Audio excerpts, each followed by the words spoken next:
Good evening, everyone. Thank you for coming out. My name is Jason Malling. I'm the Public Health Director for the City and County of Broomfield. We're excited to see this great turnout.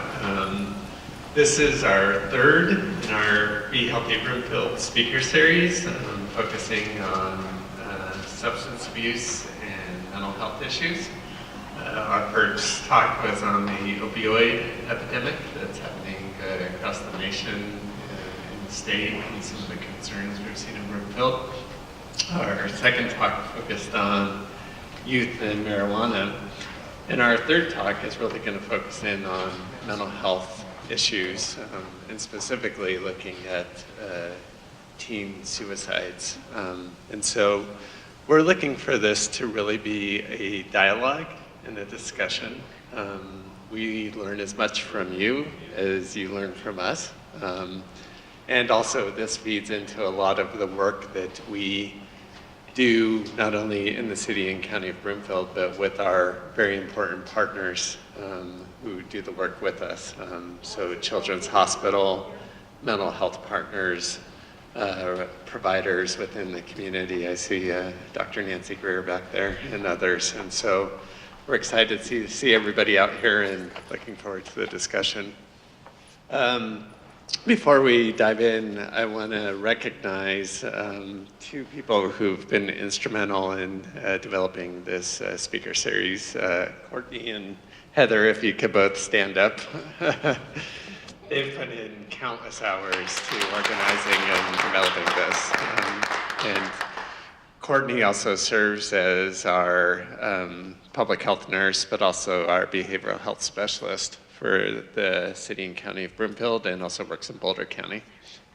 So with that, I just wanted to briefly highlight some of the work that public health is doing to address mental health issues here in the City and County.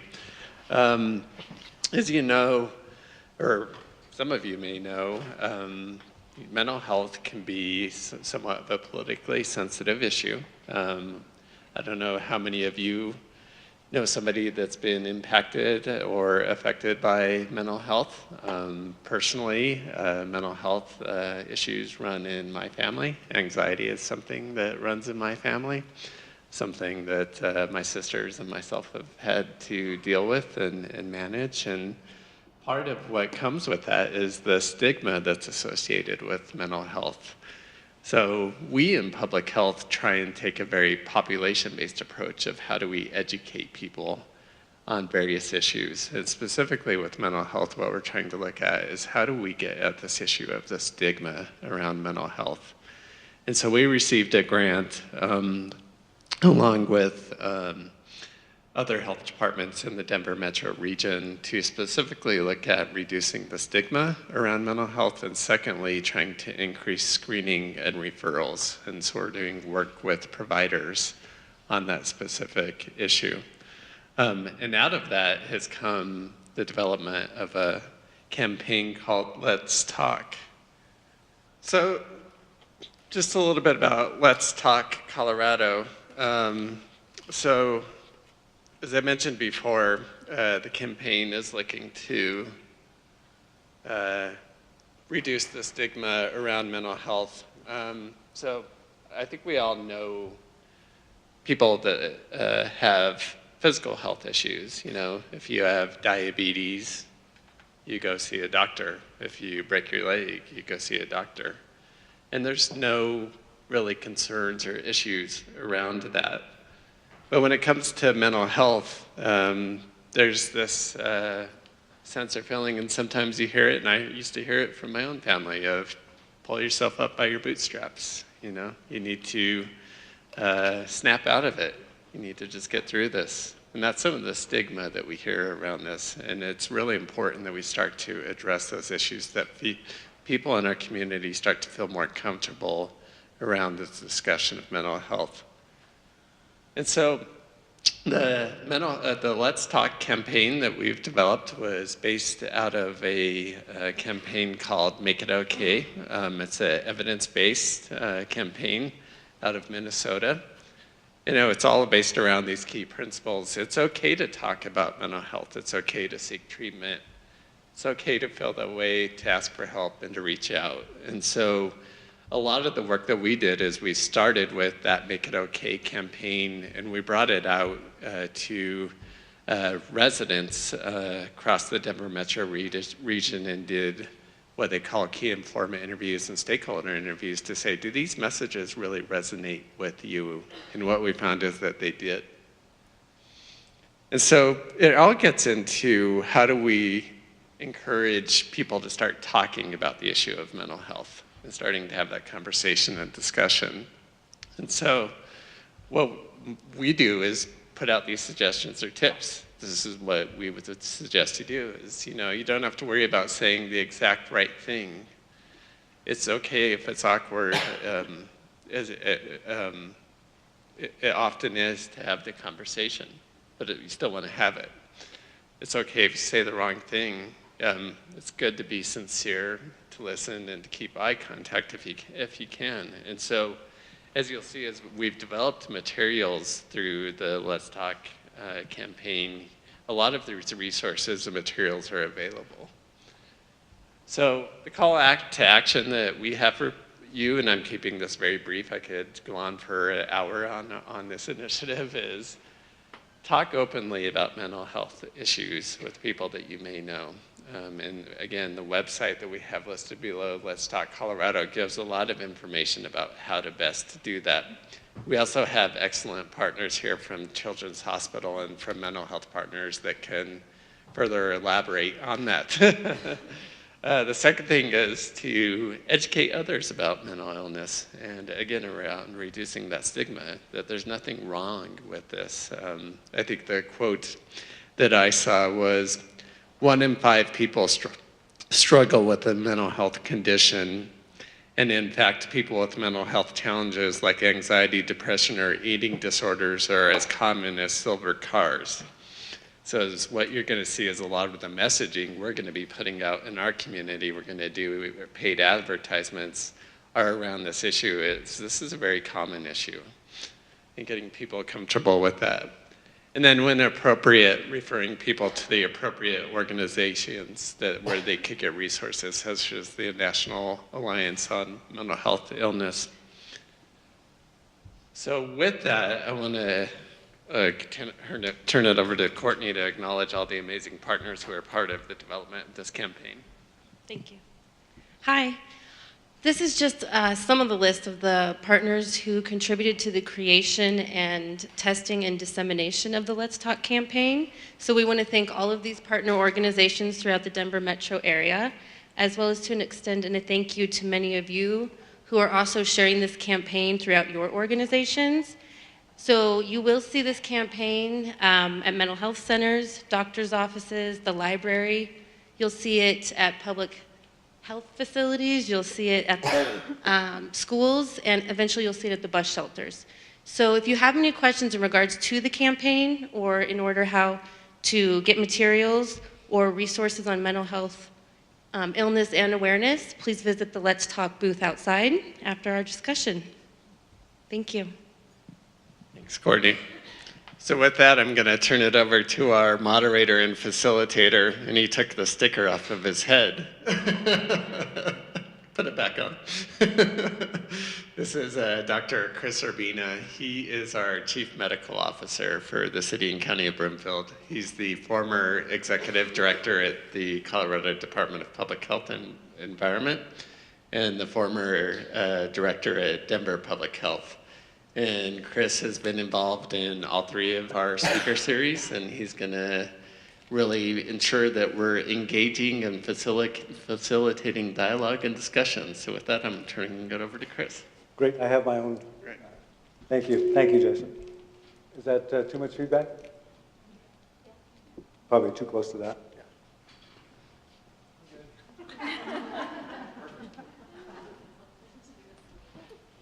I can't resist. Thank you all for coming. I know the traffic was really bad. It took me about 50 minutes just to go 5 miles on I-25, so I know there are people still on their way. So it's my pleasure to, again, continue to participate in this by trying to facilitate questions, because really, I see some of the familiar faces that come to some of our earlier talks, so I'm glad to see you back. but it's trying to facilitate questions, because this is about us in this community. I'm very fortunate to work with an outstanding group of folks in public health in Broomfield here.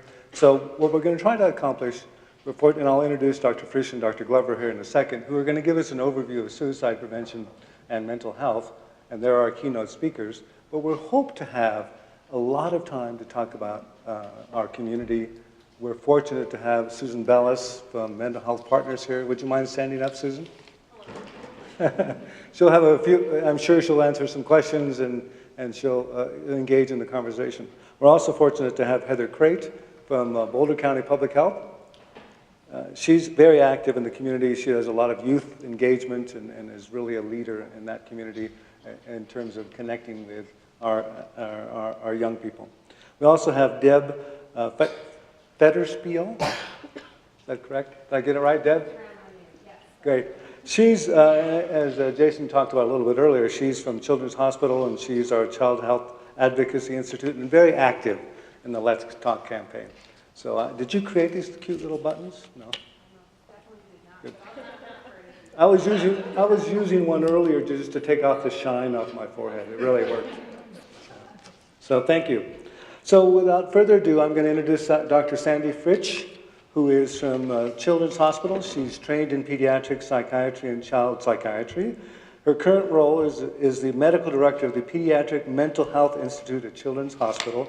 And she's been in there just over a year now, and she was originally from the East Coast.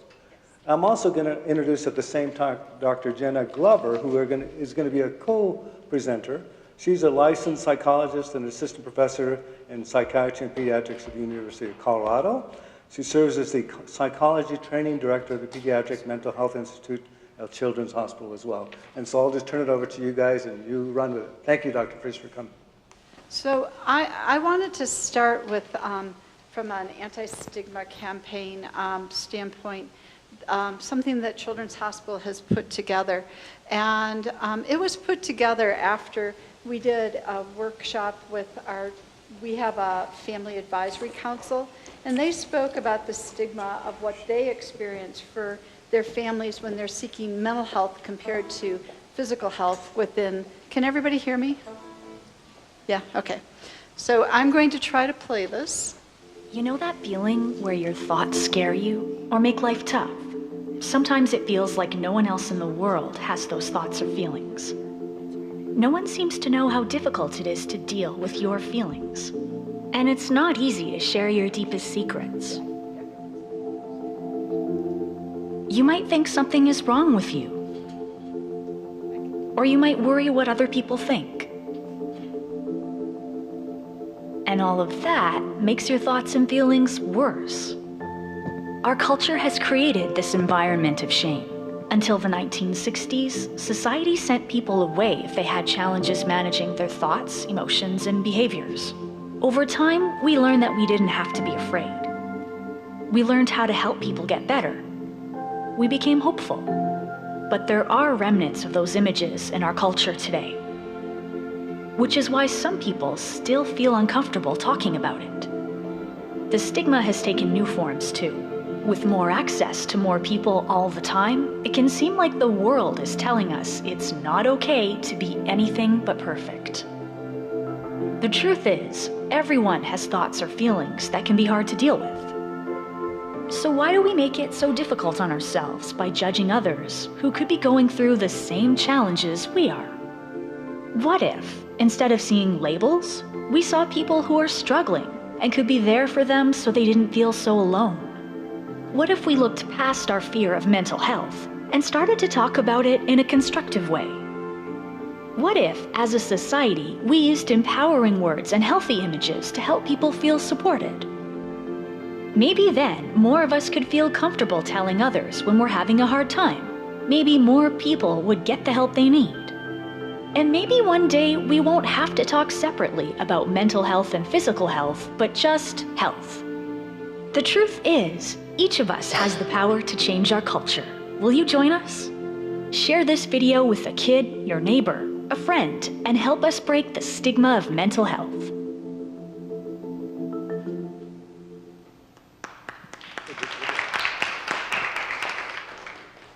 I can't take credit for this, but I think it's really powerful, and everyone who is here is already working to break the stigma. Okay. Okay, so is everybody here aware that September is Suicide Awareness Month?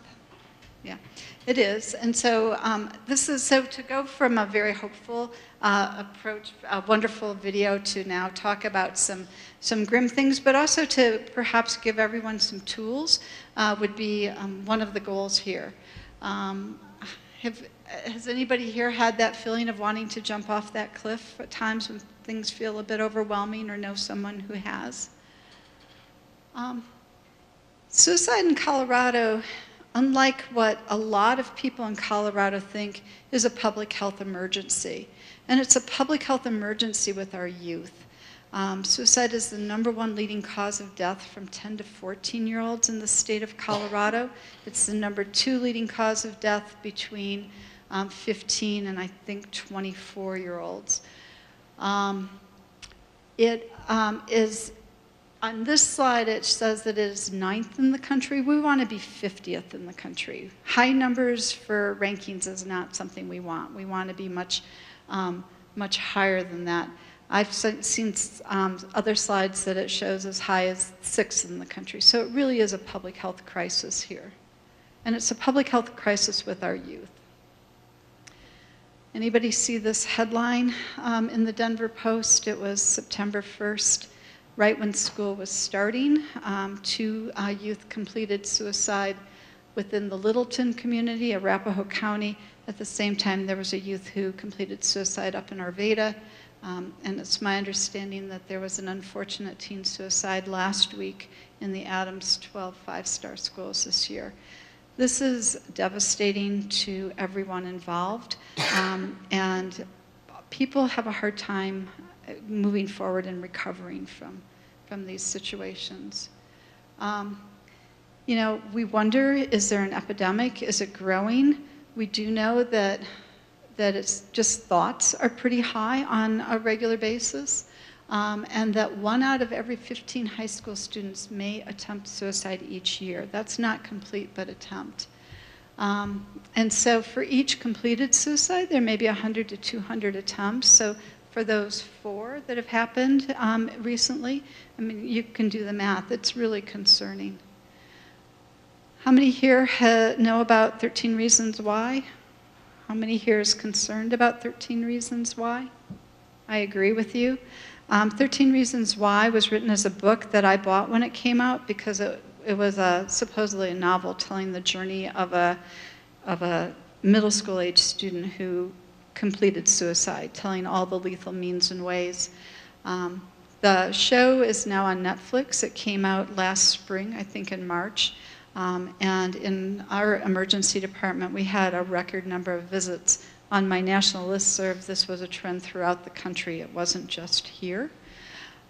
So for those of you who are parents of teens and tweens, I would recommend that you each be proactive in knowing what folks are watching, maybe even having conversations about it beforehand. There's a lot of public health information available on how to talk to your kids if they're watching a show such as that. We'll spend a little bit of time and really want to have some open dialogue about how to handle social media for our youth and our parents and our families a little bit later. And you guys can say anything you want at any point in time. I'm pretty informal that way. The good news is suicide is preventable. And there are many different avenues of opportunities in there. 83% have seen their primary care doctor within a year prior to completing. So screening in primary care, screening whenever you walk in the door in any healthcare setting should become the norm. We know that it's helpful. Yes?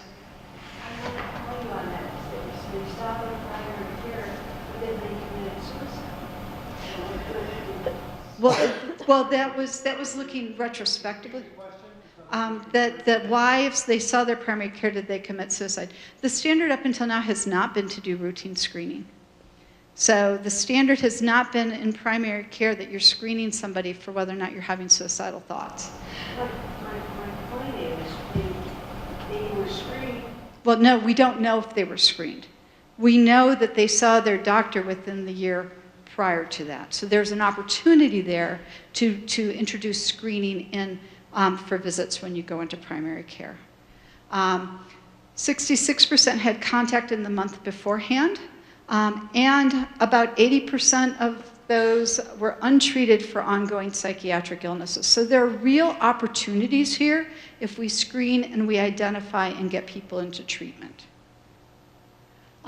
So understanding, as we're looking at our families and our folks, as what are the risk factors? What are the reasons we want to be concerned? And I'm going to go through each of these of behavioral health, personal characteristics, stressful life events, risky behaviors, family characteristics, and environmental factors. And these are really geared towards teens from that standpoint. This has been looking at the teen population, not the adult population. So in behavioral health, we know that risk for suicide goes along with depression, substance use problems. For kids, disruptive behaviors and conduct problems, previous attempts. So if you've had previous attempts, even if they were gestures, that puts you at higher risk for completion of suicide later on. Self-injury and genetic vulnerability. So families who have had family members who have completed suicide is a risk factor for people who are having suicidal thoughts. On a personal standpoint, if you know somebody who is hopeless, who doesn't feel good about themselves, who isolates, who has really poor frustration tolerance, maybe impulsive, has poor problem-solving skills. So feeling like you're in a fix and you don't know how to get out of it, that's a risk factor. The capacity to self-injure, having the means, being able to go to the store and buy over-the-counter medications because you have money and you have access to other capacity to self-injure. Perception of being a burden. I don't know how many times when I meet with a youth, and Jenna, you can talk about this as well, when they say, my family would be better off without me. And I say, you're wrong. All the studies show that families are forever changed. And suicide is a temporary solution to a problem. There's other ways to solve the problem. So really working with families and kids about recognizing that the perception of being a burden is a risk factor and really being able to address some of that maladaptive thinking. If bad things are going on in life, yes? What do you do for teens in foster care who have these issues? I mean, because it seems like people in families, they do have problems, but what do you do for people who are reaching out, who don't know how to get the help in foster care, who don't have the supportive families? So I would hope that within the foster... Repeat the question. What do you do for kids in foster care who might not have the families and the resources to support them? Okay. I would say that I would hope within the foster care system that those resources are made available. I am new to Colorado, so you guys probably know the resources better than I do. I do know that the CD, I'm not sure which division foster care falls in, but I do know that the guardian ad litems are also very interested in making sure that mental health resources are available for children in foster care. But I would say reaching back to whoever the caseworker is, the case manager, about finding those resources. Deb, did you want to say something? No. Susan? So if they're in Broomfield, we actually have started a position in collaboration. So we have a designated therapist for kids in care that are open cases, and that therapist will do in-home family therapy. They can do more intensive work. So there's definitely a resource that's been put in place in our community. Great. Thank you. So again, adverse stressful life events, being in foster care is clearly a very difficult event, and oftentimes those children have had a repeated life history of recurrent losses and relationship issues. Legal problems, so a kid who's gotten in trouble with the law, who's drunk, who's impulsive, who's afraid of how people are going to react, that could be a risk factor. So I think our police are really well trained now. They're learning mental health first aid and risk factors from that standpoint. But kids who got legal problems and are at risk of being found out are at higher risk. Being a bully or being bullied is a risk factor. School problems that are actual or perceived. And so even the kid who's performing really well, if they feel they're not doing as well as they should be doing, that can be considered a risk factor. Abuse, a chronic physical illness or disability. At Children's Hospital, we have a medical day treatment program for kids who have really serious, enduring physical problems and illnesses that then may also make them look different. And they've been very bullied, and getting them into that school setting has been life-saving for them, because otherwise they're in a situation where they feel bullied and unable to suffer. Exposure to a peer of suicide is a high risk factor, and within this community that has happened the past couple of years. And so we'll talk a little bit about some of the resources that are being put in place for that. So while we're waiting, any questions for Dr. Fritsch or comments? Dr. Greer. My first patient today, I'm a pediatrician, and it was a 15-year-old. We're starting to do depression screening on all of our 11 through 18-year-olds. And we're also doing the teen screen through the Academy of Pediatrics. So you hope they'll open up, and a lot of my babies have grown up in the practice. But my first patient of the day, I always ask any concerns, and Mom said she's seeing a counselor in a few weeks. And they said, why is she seeing a counselor? And the next few minutes, we found out she's been suicidal over the last year and sort of labeled as suicidal at high school. Mom very worried about her, friends very worried about her, but Mom was afraid she wasn't going to be able to get her in to say, we need to go in to see your doctor because I'm afraid you're suicidal.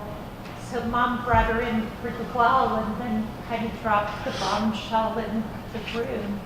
We ended up sending her to Children's ER today with the mental health specialist there to assess her. But it's kind of that back door in sometimes with parents who are worried, but not knowing how to get this child to come in to see a primary care doctor. Sure. Dr. Greer was describing a patient that she saw today, actually, who was struggling with depression and suicide. And she talked a little bit about how she got the patient an appointment at the emergency room, and the whole idea of how we as a community start to interface and make those connections, not only with Children's Hospital, but also other providers and mental health workers. I think that's your comment. Is that correct? And it was under the face of a well check, but it ended up being a depressed, suicidal teen getting her plugged into Children's ER. So. Do you have a comment about that, Dr. I do. Fritsch? I think that, and I'm going to talk to you about some other resources, and Second Wind is here, and they're going to talk a little bit about what they've got providing for that. But that, you exemplify why screening is so important and why families need to understand that it's okay. Yes? I do I'm an instructor for mental health first aid, and I get the question a lot that, if somebody really wants to commit or complete suicide, they will, and they might not, or what you do if they don't disclose that they're having those kind of thoughts. I never know what to say to somebody who asks that question, so I'm wondering those of you who treat clients regularly, do you have feedback to that, or So I do, and I'm going to see if anybody else wants to comment. If you don't ask the questions, you won't know. Repeat the question, Dr. Fritsch. Sorry. The comment is that she teaches mental health first aid, and that if people really want to commit suicide, they will. So they'll lie if you ask, basically, is what the thought is. And, that's possible. But if you don't ask the question, you'll never know. And kids and teens and adolescents, they see it as a solution to an immediate problem. And if you can talk to them about the fact that there's other solutions, but if you don't ask the question, you won't know. I will say that we started screening through a very, very simple questionnaire throughout all the emergency departments in Children's Hospital for people going in for anything. And there was a lot of resistance. We don't know how to ask the question. What's going to happen if they screen positive?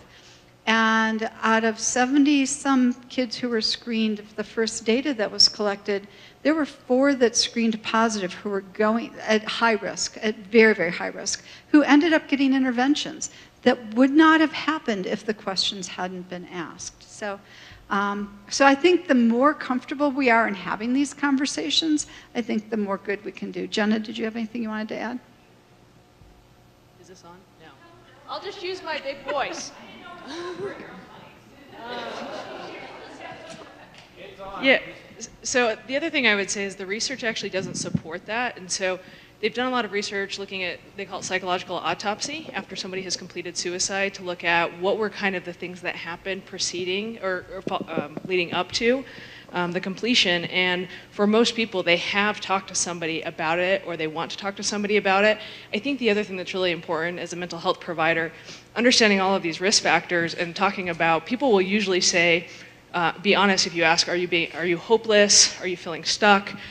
Is there a problem you feel like you can't solve? And if you start adding up, it's like, wow, this person is really at risk. And being able to say, you know, I'm wondering if these things are coming up because you've got a lot on your plate. And usually people are pretty straightforward. So I do think that people think, yes, if they're going to do it, they're going to do it. But the research suggests that they will talk to somebody, especially if the right questions are asked. Yes, Sandy. I'd add the other thing. Also, it's not always just about what somebody's saying, but you're looking at their behavior. So, like one of the schools I worked at, the kid would go and we'd send him to the emergency room and say, I'm fine, nothing, you know, give all the right answers. But so then the next time we said, these are the behaviors they've been demonstrating over the last week, and then the person was hospitalized, not just based on what they were verbally saying, but based on the whole picture. So some of the other risk factors, getting into risk behaviors, kids who are using alcohol or drug abuse, delinquency, aggressive and violent behaviors, and taking risky sexual behaviors. So those are risk factors that go along for that. Family characteristics, as we said previously, a family history of with completed suicide or suicide attempts. Parental mental health issues. So you know, it's a family issue, and so we need to make sure that everyone gets the treatment and the support that they need. Death of a parent or other relative. You know, I don't really like problems in the parent-child relationship, because if you're talking about teens, it feels like there's problems no matter what, as they're trying to separate and move on their own. Full disclosure, I have a 17 and 18-year-old, so that might be my life right now. So environmental factors, and this is another place where we can actually make some changes. You know, reducing stigma, as we talked about. So if we're thinking about the school, a negative environment at school, lack of acceptance of differences, that there are things that can be done to ensure that the environment at school is felt to be positive and accepting, that does not allow for acts of hostility, that people can be living in a safe place, that there is no access to lethal means. So if there's access to lethal means and weapons, that's a risk factor. And as we've said previously, exposure to suicide. So it can be preventive, so early screening is one part, but what are some of the protective factors, and how can we build on those protective factors to help all of us help these kids grow up to feel successful as young adults? So I'll go over a little bit of each of these. So what are the individual characteristics that we want to build on, and which actually supports some of the kinds of treatments that we offer as well. So having a positive mood and a sense of emotional well-being, so you want to treat the depression, you want to treat the anxiety if it's there.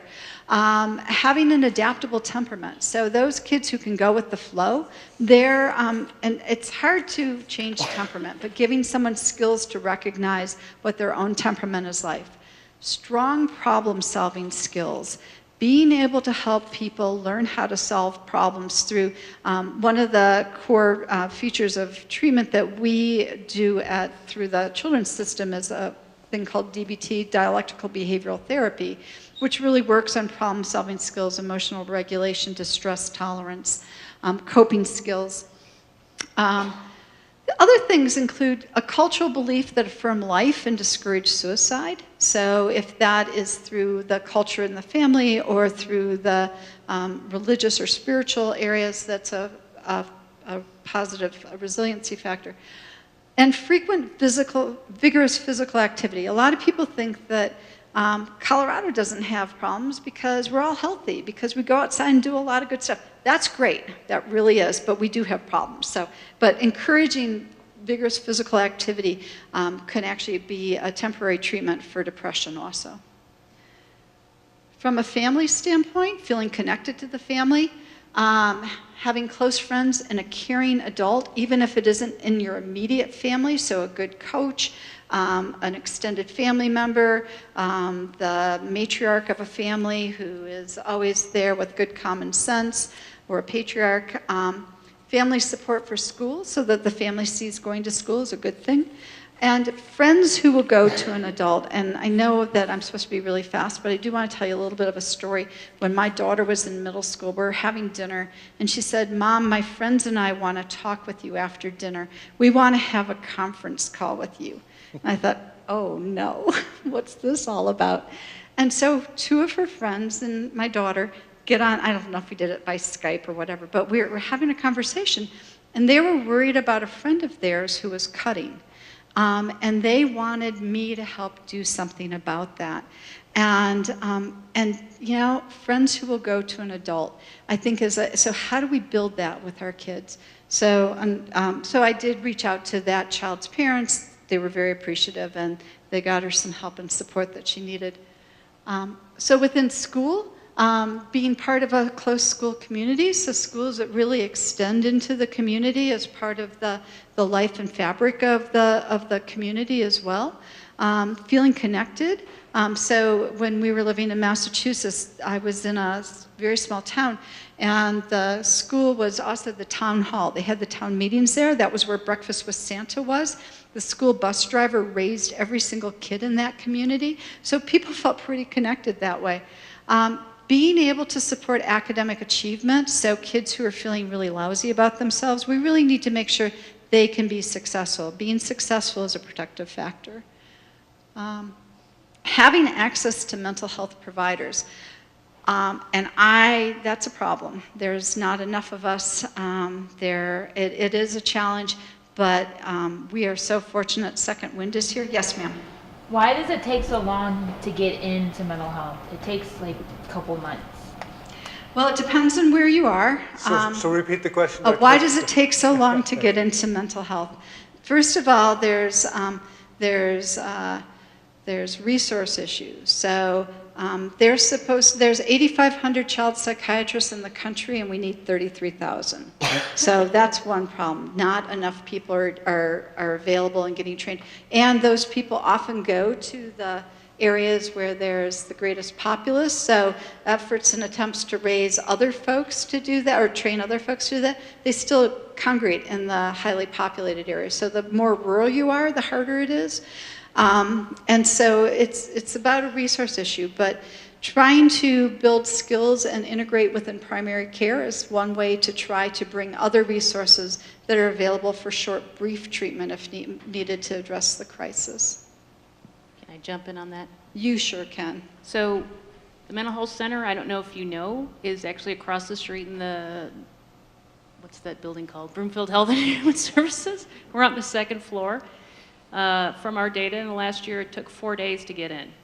So You come and you do your assessment, 4 days later you start a service. The psychiatrist, it maybe is another month out. So we take Medicaid, Medicare, we're on 5 other insurance panels for Humana, Aetna, Cigna, United Behavioral Health, Kaiser, something else I can't remember. So there is actually a resource. I think maybe people just don't know it's there. So I'm hoping part of being here is just helping people know there's actually something in our community that's available and it doesn't take that long to get into. Thank you. Other protective factors, restricting access to means. Trigger locks for guns being locked up, safety barriers for bridges and buildings. When I lived in the East Coast and the Northeast, there are a lot of big bridges that they needed to build barriers so people wouldn't jump off the bridge. If you're impulsive, that's an easy way to try to hurt yourself. Restricted access to medications. We actually have a means restriction program through our emergency department, so people are sent home with lock boxes. Restricted access to alcohol, because we know alcohol lowers inhibition. So I would recommend parents be aware of these as ways to build protective factors. So what kind of resources do we have? So the Colorado Department of Health and Environment actually has a whole area on suicide prevention.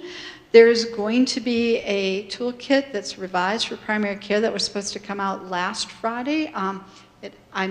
I don't think it has come up yet. The Suicide Prevention Lifeline, 1-800-273-TALK, is available 24 hours a day. All you have to do is pick up the phone. The Colorado Crisis System is another system that interfaces with the Suicide Prevention Lifeline, but they also offer walk-in crisis appointments. So the Colorado Crisis System in this area, Westminster has a walk-in, Boulder has a walk-in.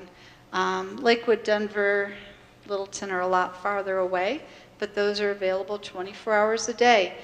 You can walk in there or you can call, and they may, if they have mobile availability, come to your home. So that's a very timely resource. The Adams 5-Star Schools has a wonderful link on suicide prevention.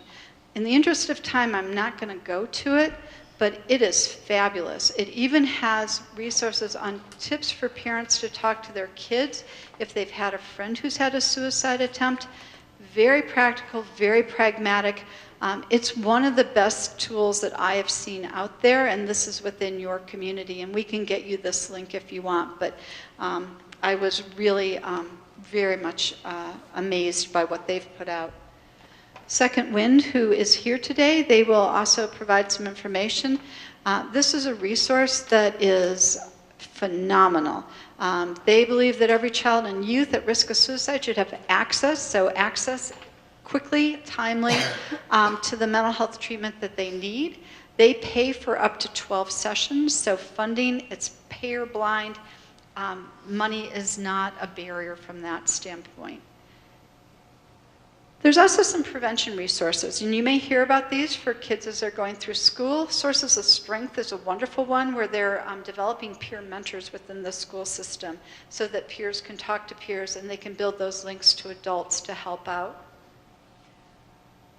So that being said, how do we build protective factors in our youth in this era with technology? How do we build affirming beliefs that life is worth living and discourage suicide? How do we create peers that go to adults? I think some of the prevention programs that the schools are trying to bring are good. How do we make sure that schools feel safe to kids? You know, a lot of kids don't feel safe in school, so I think from a community standpoint, we have work to do in that area. Again, how do we have easier access to mental health and eliminate barriers? Hooray for your program as well. 4 days is wonderful. That's a great thing.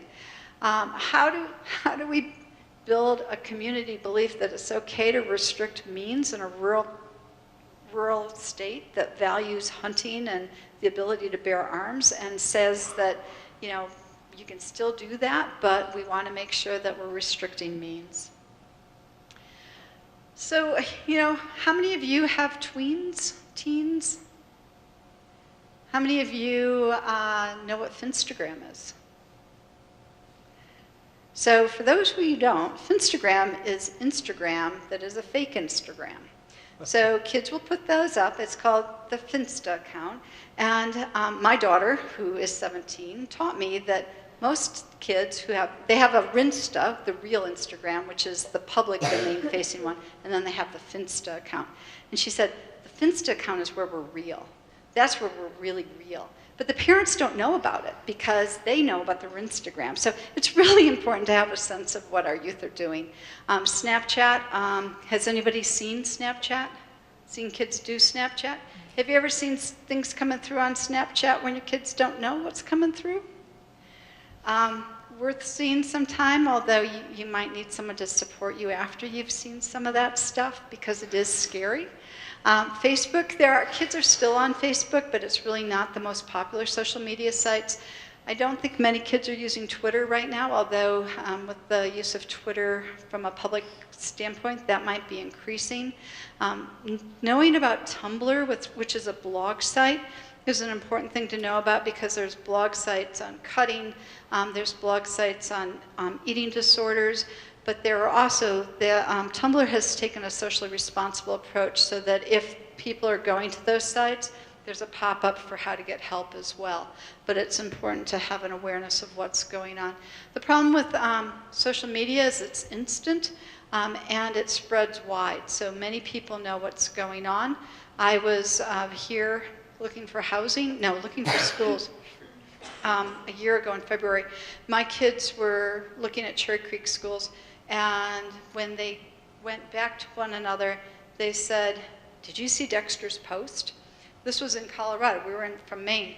And my daughter said, "Yeah, it's okay because help is on the way." Dexter had posted his will and his suicide note, and help was on the way, but it didn't get there in time.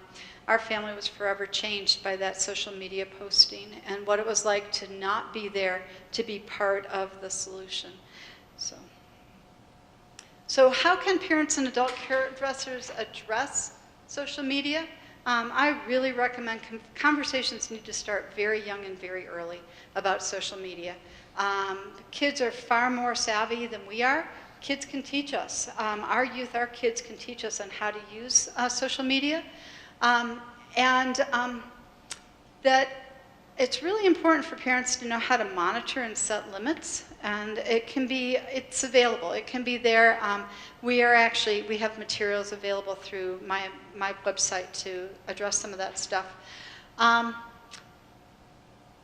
The other thing too is that what's on there, maybe in the Finsta accounts it's more real, but the Rinsta accounts, people are using a lot of altering sites so that everyone looks beautiful, everyone looks wonderful, everyone has the best life possible, the perfect life possible.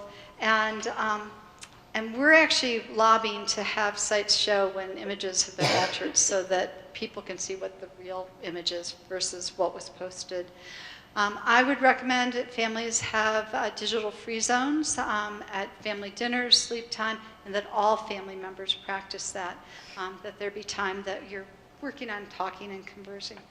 And creative play and physical activity are so important, and how we all make sure we put that into all of our lives, not just the kids. Did you have a question? Okay. So, now it's time to talk. Let's talk.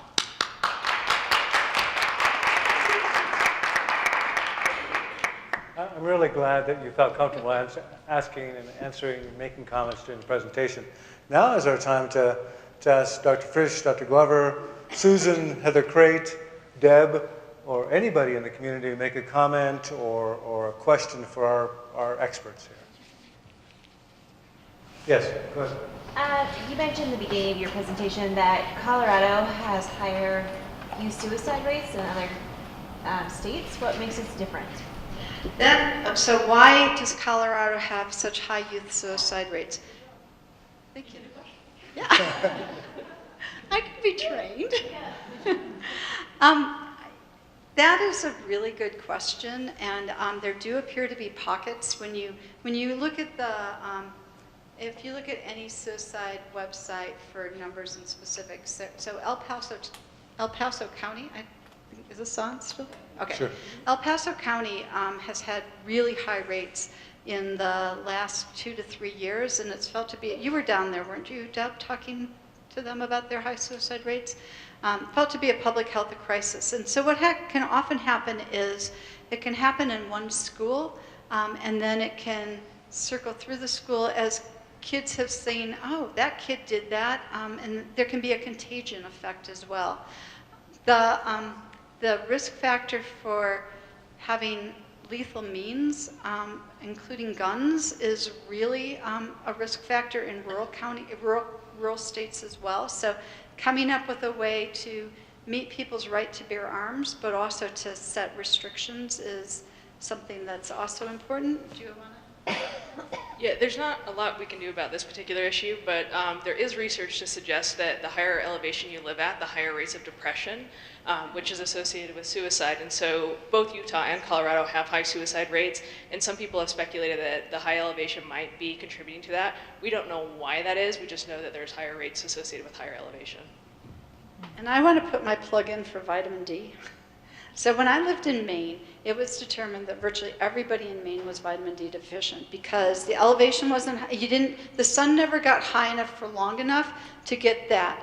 Well, now we have everybody, all kids are getting sunscreen and they're very highly protected, which is great. They're not going to get melanoma, they're not going to get squamous cell carcinomas and things like that, but they could well be vitamin D deficient, and that can also affect mood and regulation. I also wanted to make the comment that if you look at communities, all the risk factors that Dr. Fish shared, you'll see pockets of those risk factors. It could be environmental issues, it could be family issues, it could be schools. And if you were to really look back at some of those suicide and the rates, you can probably do a diagnosis based on those risk factors that she clearly outlined. But can you predict? Hopefully we can get very good resources out there and start to develop the resilience and the protective factors to actually make a difference through our mental health campaign. One other thing to think about, and again, this is like a speculation, but we do know that when there are mass shootings, it increases the amount of stigma around mental health. And certainly that has been throughout the Colorado landscape. And so that might be part in increasing stigma around what it means to have a mental illness, and then people's willingness to seek treatment or connect with treatment because of that might be contributing as well. And I was privy to a study that was commissioned that hasn't come out yet, looking at how experts view mental health and how the common public citizens in Colorado do. And it was really interesting about a lot of things. Number one, people in Colorado really feel that it's not a problem here because it's a healthy outdoor lifestyle. So there's a misbelief from that standpoint. And as a result of that, there may be some apathy towards mobilizing resources available. You know, it's not a problem here, it's Colorado. We all have a healthy outdoor lifestyle. The other aspect was the notion of a crisis. What an expert deems a crisis and what a family member deems a crisis may be very different. So how to alert families and kids and teens as to, you know, those problems actually mean that you do deserve to be able to get some treatment as well. So that might be another area. Any other questions or comments? Just one question about resources for young, like 10, 12. That's how old my kids are. We've seen, I think when it came up for us was like, it might have been Robin Williams' death, and that, and, you know, we've had the news on, and all of a sudden your kids are asking you, what is suicide? So for kids that you don't feel like have issues, but you want to talk about it just in a really, what's the best resource or place to go for some talking points, tips? A lot of the talking points, but go to the Adams 5-star. It was really good common sense about that. There's you know, the American Academy of Child and Adolescent Psychiatry has some talking points on that. There's also Children's Hospital and the American Academy of Child and Adolescent Psychiatry has some talking points on 13 reasons why for kids who are, you know, how to have conversations about that. But I think what's most important is to be open. You know, say, hey, I want to talk about this. You know, if you've got friends who are talking about this, you can come to me. I'll reach out to their parents. You know, how can we affirm life? And so really, you know, to just, it's okay to talk about it. Right. I just have a comment for an additional resource. For anybody with insurance that's working, oftentimes you have an EAP and you get a certain number of visits for you or your family members through that. And you can always use that until you can get into a more continued service if it's needed, or just, a lot of times they have over the phone consultation, so you can get help right away if you need it. Yes, Dr. Greer. You noticing over the last couple of years, I'm noticing a lot of this pushing hard by parents with IB programs and AP classes and 3 sports at a time. This patient I had this morning doing the IB program and honors classes, doing cross country and marching band, and just feeling overwhelmed. So we tried to discuss what can you cut out, and she didn't want to cut anything out. I couldn't agree with you more. I'm on the Consumer Issues Committee for the American Academy of Adolescent Psychiatry, and we write the facts for families, and one that we wrote recently was the overscheduled child. But it's really about working with the parents about that kind of stuff. There are kids who are highly motivated and driven, and giving them the skills to deal with, we want them to mess up in childhood so they can learn the skills when they become adults. You know, that it's okay, the highly perfectionistic, you know, kids who have a sports injury and they're a 3-sport athlete, you know, they're at risk for suicidal thinking. So really being also able to have conversations with families about that. I admitted a kid this summer who in July, the weekend after 4th of July weekend, who was worried that she wouldn't be able to get her studying done for her ACT test that she was taking in October. It's like, guys, this, you know, you got to be alive to be able to take it. So let's cut back on that. You're a smart kid. All the evidence and data shows that you're going to do well on that, and you don't need to follow the program now. But absolutely agree. There's a lot of anxiety about kids being able to be ready to be launched successfully to the best college, but that doesn't guarantee quality of life and a feeling that affirms life. You know, did you want to say anything?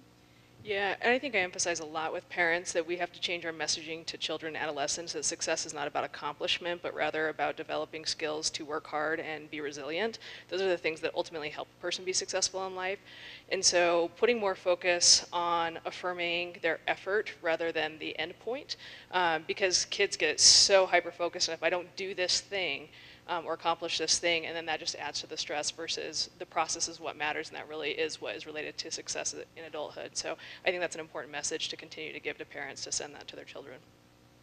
Okay. Heather, do you have any comments about that? From a youth perspective?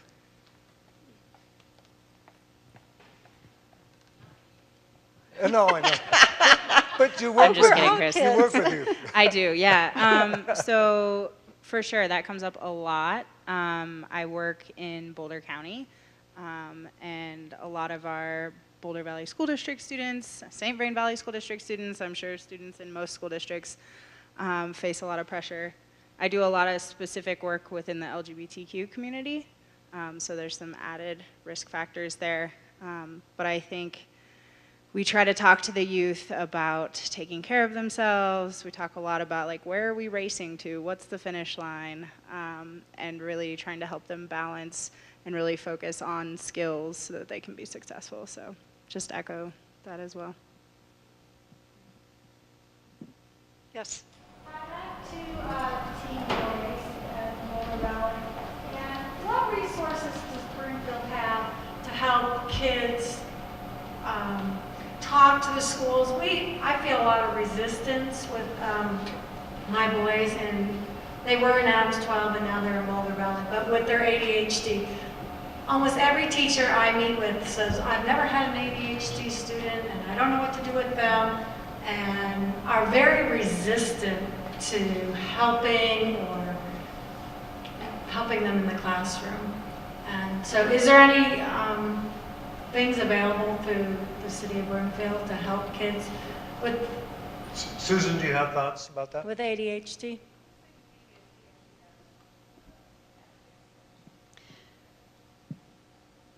So one thing I would recommend is, at the very least, you ask for your child to be considered for a 504 plan. Okay. If you feel that it goes beyond that and that you need to have the consciousness raising through an IEP process, you as a parent can make that request. By federal law, the school is required to respond to that. Unfortunately, now they have 45 school days. So when you think about vacations, and they can drag their heels for a really long time. It's actually 60 straight days in Colorado. Oh, good. So we were kicked off our IUPs in Towns 12 because they said my children were too smart. They weren't allowed, even though they had 3 disabilities. So you may need to get an advocate to work with for that, and I don't know So I the think educational in BVSD, advocates. so this, I worked in the school, like, she's looking at it. Phones are great. Yeah. We're having a media-free event over here. But in the past, they've had like parent and child advocates that actually are part of the school district, and then they help navigate when you're going to an IEP meeting or asking for services and kind of sticking up for your rights. So she's checking to see if they still have that resource.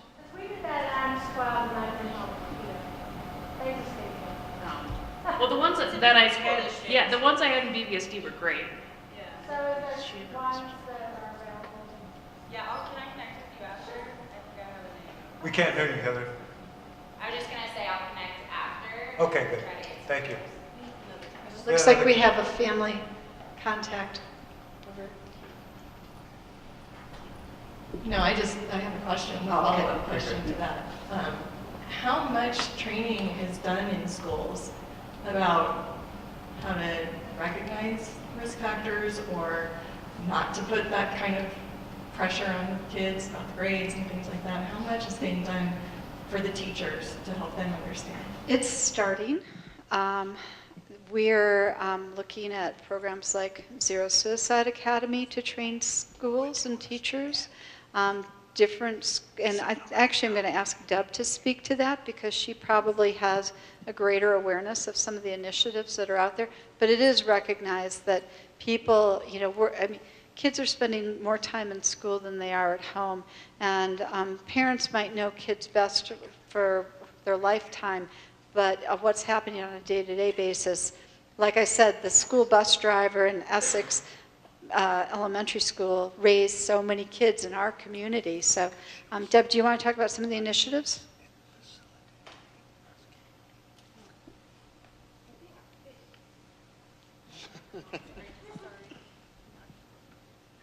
Well, I think the short answer is that it varies a lot from district to district and even building to building within the school. I think Dr. Fritsch is right in that there is a lot more happening in the schools than even a few years ago. Everything from staff being trained on trauma-informed care, how to be responsive to kids who may have been exposed to some of the risk factors that we talked about, like abuse or violence, other types of scenarios in the home. A lot of schools have, we're fortunate here in Colorado that there have been lots of grant monies made available for mental health first aid training, and so a lot of schools have had staff going through the training. We've had a lot of staff at Children's as well go through this training where you could certainly speak to it. I know someone in here is a trainer where we all can be part of recognizing when kids are showing signs of struggling and might need some additional support. You don't have to be a licensed mental health professional to recognize. Most schools have a response protocol when they identify a student to be in risk. But I think going back to the bigger question that Jen asked, it really does vary school by school. And so I think part of what the effort is having conversations as a community to say, what is our role? How can we really take a step back and look at what opportunities at the different touch points, whether you're a coach, whether you're a teacher, whether you are, sorry, my kids are waving to me outside the door. That was really funny. I'll go talk to them. Yeah, they're trying to figure out what I'm doing up here. They're like, you're not supposed to be talking. They heard your voice. But in terms of like when we all have different touch points, what are our opportunities to reinforce those protective supports about how do we ensure that kids are feeling connected to school? How are we ensuring that we're building resiliency in youth and coping skills? And what is our part in helping kids to manage stress? And so I think there's still a ways to go in where we are as a community, but I think the good news is there's a lot of resources available. So the opportunities that we have as parents or as PTOs or as others to advocate for this if it's not happening in your school or where you sit in different organizations. As far as what's happening here locally, I don't know if anyone else in the audience, like Jason or others, can speak a little bit too. So I'd be happy to address that. Actually, here in Broomfield, we've received a grant to look at youth substance abuse prevention. And Kaylee, if you could raise your hand in the back, she's the one overseeing that grant. It's our Communities That Care initiative. And a lot of the risk and protective factors that were brought up around substance abuse are very similar and cross-cutting when it comes to mental health issues. And so we have a key leader board and a coalition working on that. And if you're interested in being involved, the 2 school districts are participating on that grant, on that coalition, along with providers, along with the police department and others. And so we would love to have your involvement because we're trying to weave the mental health work into that grant initiative. And in a past life, I was a school psychologist before I was at Children's. And one of the biggest motivators, I think, for school change is parents raising consciousness levels. And so I think it's really important to go into the school and say, what is the suicide protocol? How is this addressed? Who are trained in these protocols? How would I be notified, or how would the school respond to it to see if they do have those things in place? And if they don't, that definitely helps cue them that they need to. So I would say be curious and ask questions. Yeah, I think that's a great point because often schools, like we all do, respond after the crisis, after the suicide, which in my mind is late. You know, from a public health perspective, asking those questions, superb. What's the plan? How are you going to deal with this before it happens is tremendous. Yes, Heather. As far as BBSD presence out in this area, there was a school health professionals grant that was awarded to the school district. Thank you.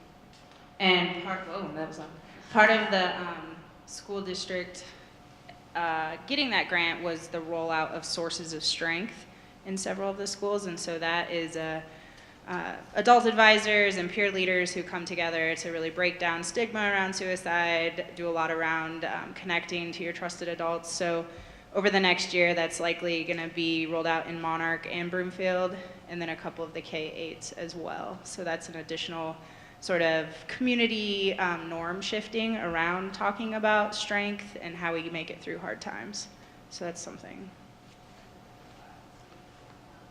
Just another thought to add to it, that we're starting to get more and more really good data about what is going on with our youth. And so, for instance, there's a Healthy Kids survey that the State Health Department administers every year. And so one of the questions that they ask, it's completed by youth. They complete it anonymously, but you can get information, and schools have the ability to get aggregate level data for their school. And they ask questions of the youth like, how have you felt sad or hopeless in the last every day for the last 2 weeks? And things that give schools information to understand, is there a problem that maybe we need to give more focus to? A lot of schools do parent surveys or do different climate surveys. So I think that's one thing that we can also push to is asking the questions. How are youth feeling? Are they feeling stressed? Are they feeling overwhelmed? Are they feeling hopeless? And if we have that data, then using that to kind of propel people to take action. So I think the first step is, like I know in our case at our school, we don't ask those questions. So getting those questions asked so that we have the data to get some action in the works. So that was just I was just going to jump on. I don't know if this is on.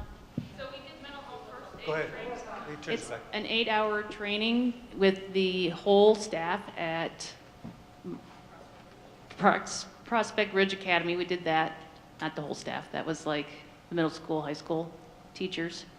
And then last year we trained, Diane's over there, all of the teachers at the Broomfield High School. So when people ask for it, or if we push our schools, and they also, really the sad thing is sometimes we wait till something bad happens, and then people get motivated, and they're like, what can we do? And there is things we can do. So this is one of the strategies. But it's great that those things are starting to happen in our community. So any last questions? I know it's late, or comments that people wanted to make? I want to thank Dr. Fish and Dr. Glover for I also want to thank Deb, Heather, and Susan for answering a lot of the questions that we couldn't have even come close to answering. And of course, our tremendous staff, Courtney and Heather and Kathy and Jason, who did a tremendous job. Thank you all for coming. Oh, don't forget, let's talk materials out in front. Heather's program is out in front, lots of materials. Susan and all of us are going to be available for questions. Have a good evening.